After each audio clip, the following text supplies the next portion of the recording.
Well, it was announced a few weeks ago that I have 5 more months here, and then I'll be going to Mansfield.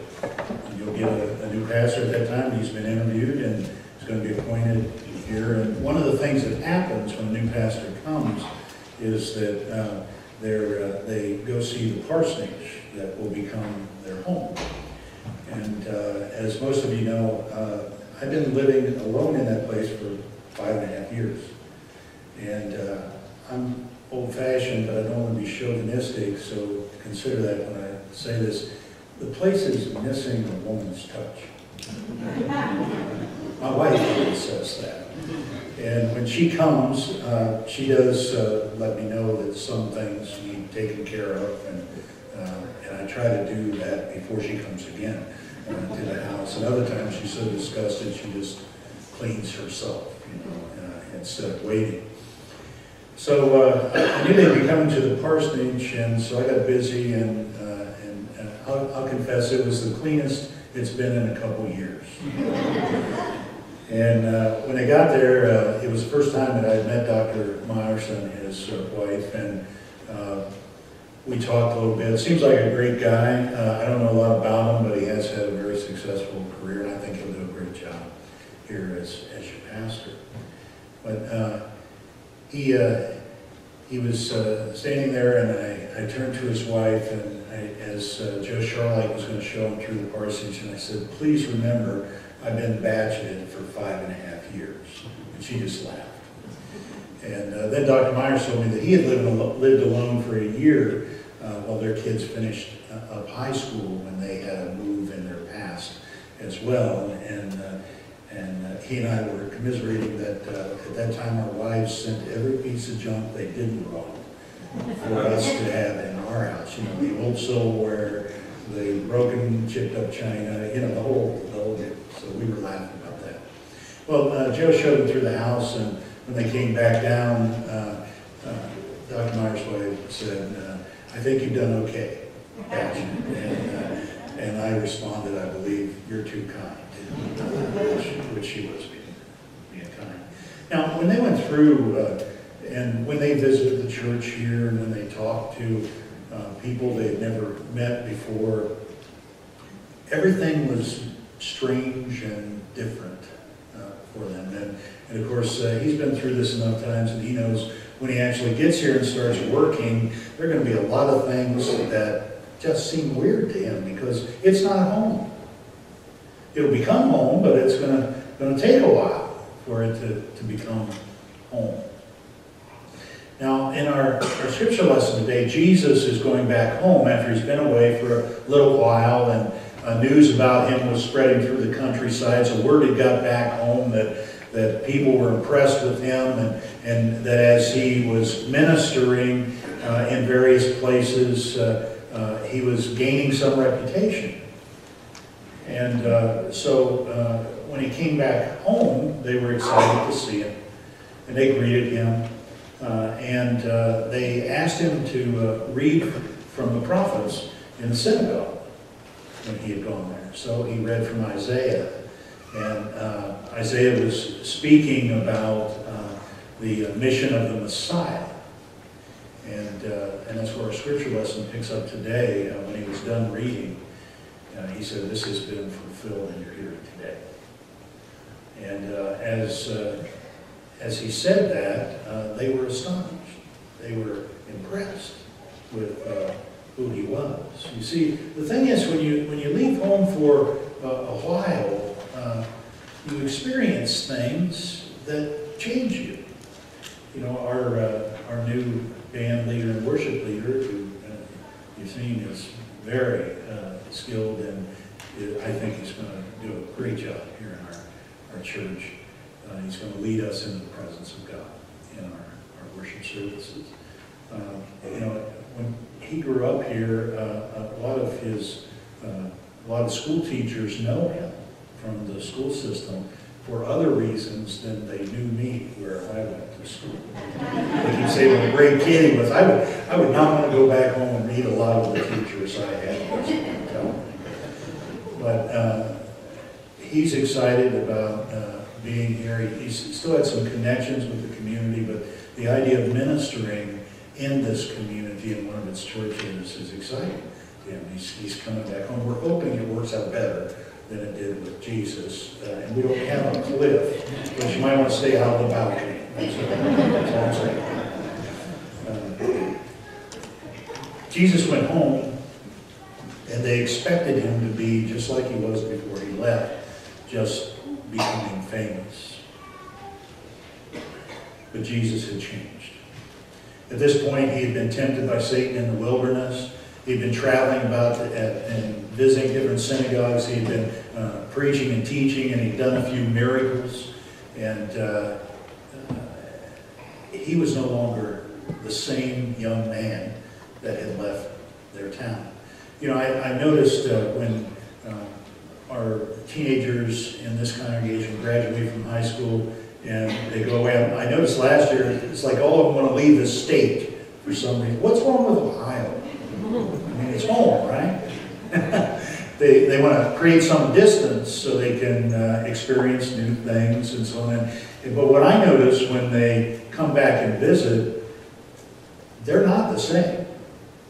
You know, their worldview has broadened as they left the place they called home for a long time. They probably think differently about some things than they did when they were living here. They've changed. And that's what happened with Jesus, and that's what happens with every one of us.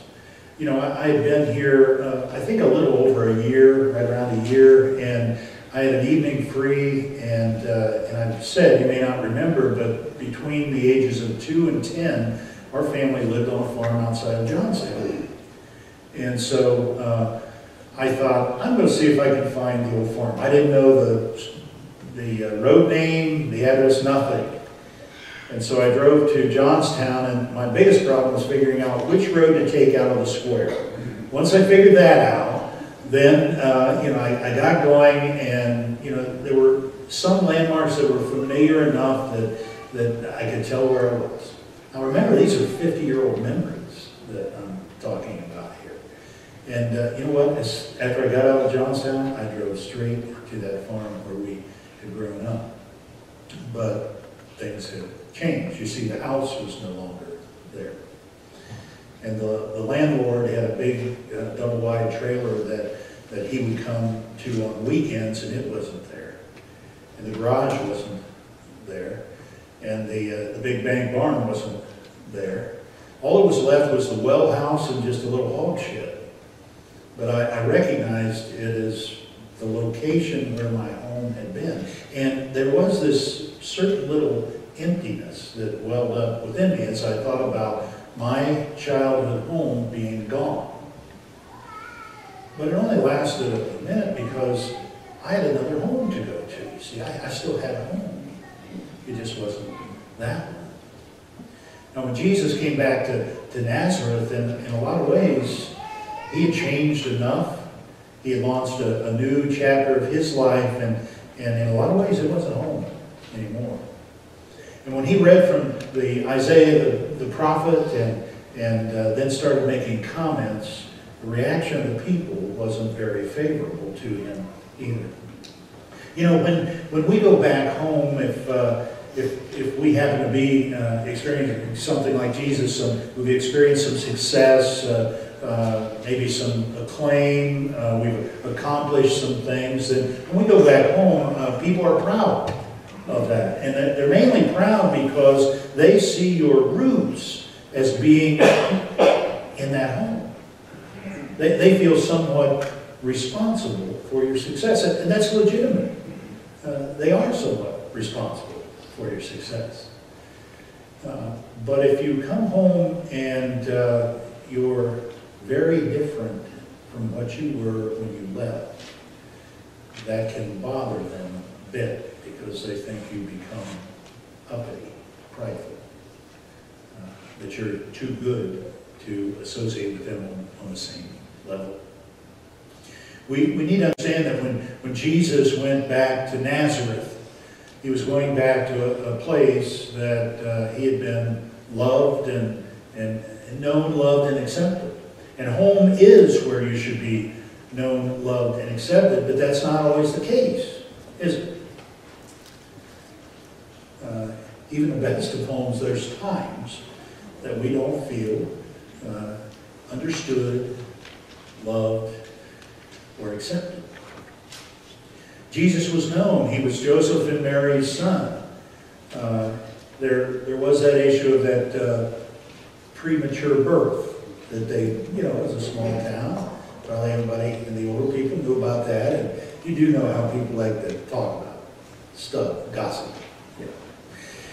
He had been one of them. He had probably done some carpentry work for some of them.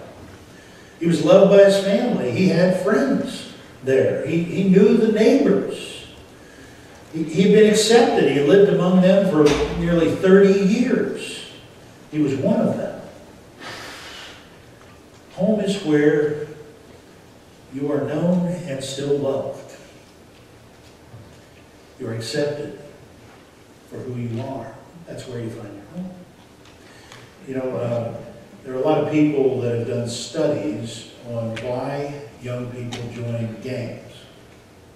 And often it's because home is not home. And the gang becomes their home.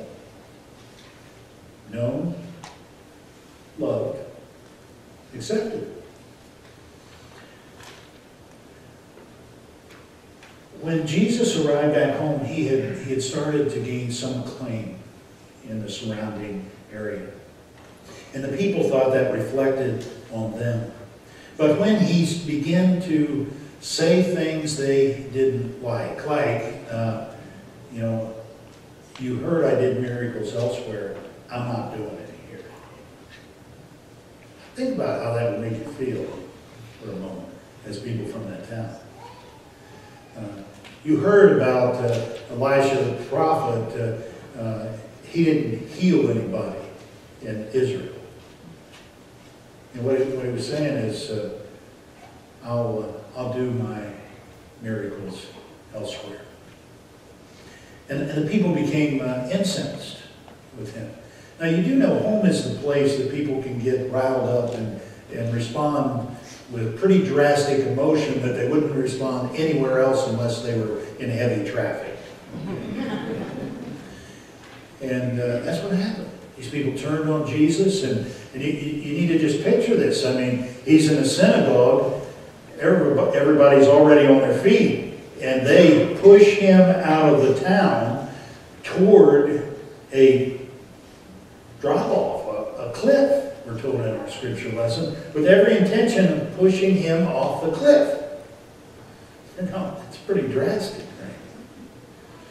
But they were being driven by their disappointment in the things he had said and, to some degree, whom he had become. Sometimes home is not home sweet home. Home is where you can experience the greatest rejection. And that's what Jesus experienced here. They didn't like who he'd become. They didn't like the things he said. And they weren't going to put up with it any longer. At the end of that scene where they're pushing him toward the cliff, we're told in our scripture lesson that miraculously he walked through the crowd. It doesn't say miraculously he escaped through the crowd. Like it was... There's just this picture painted of just a calm, secure person just turning and walking through the mob. You know how he was able to do that? It was because he understood that was no longer his home.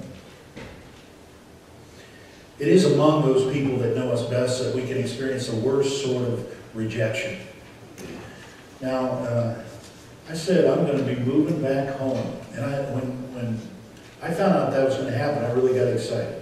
Because Laura and I have been living separately for 5.5 years, and I really miss being with her. And so I went and told her they're going to give me a church in Mansfield, and she didn't do cartwheels. I mean, what's that about? And her response was, there'll be a time of adjustment. I think what that means is she plans on retraining me. But I don't know why she would think that, because it didn't work so well the first time, that she tried. But I was shocked initially, but then I got to thinking about it, and I realized how right she was. You see, for 5.5 years, we've been making our daily decisions separately from one another. We've been going where we wanted to go, doing what we wanted to do, eating what we wanted to eat, which I really appreciated a lot. There's going to be a lot more vegetables in my diet. I just know it. Going to bed when we wanted to go to bed, rising when we wanted to rise, and we're not the same anymore. We're different. I get the impression she thinks I've become a lot more irritating.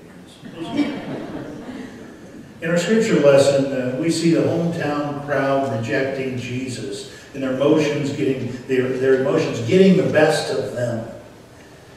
And they're driven to the point of homicide, which I'm concerned maybe Laura will figuratively be driven to that point, but not literally.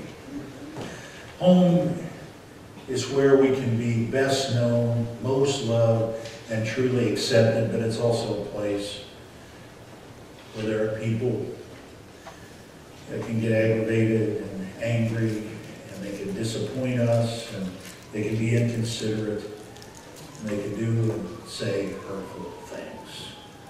Sometimes, home is not sweet home. I think when Jesus walked through that crowd, he was able to walk through that crowd because he understood Nazareth wasn't his home. He had found his home somewhere else. God invites us to find our home in him. When I saw my childhood home was pretty much leveled, everything was gone. I had that little twinge of emptiness. But it didn't last long because I still had a home.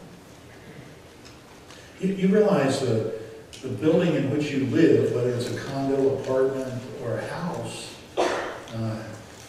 it's not going to be there forever. It may be there as long as you live, but it may disappear before that. But you still can have a home. You realize if things aren't going so well in your family right now, and there's conflict, or disagreement, or tension, you need to remember that you still have a home. God is inviting you to come home to him. Today we celebrate Holy Communion, and we're reminded in Holy Communion of the saving work of Jesus Christ. And we're also reminded that Jesus said, "Come to me, all who are weary and burdened, and I'll give you rest." He was inviting us to come. And communion, we celebrate at least once a month here. Communion is an invitation to come home. To come home to where we are known and loved and accepted. It reminds us that we can always come home to God. Today we celebrate Holy Communion as a reminder of our true home, as an opportunity to come home, as an occasion to rest at home. We're reminded of what Jesus did so that we can again and again and again come boldly to the throne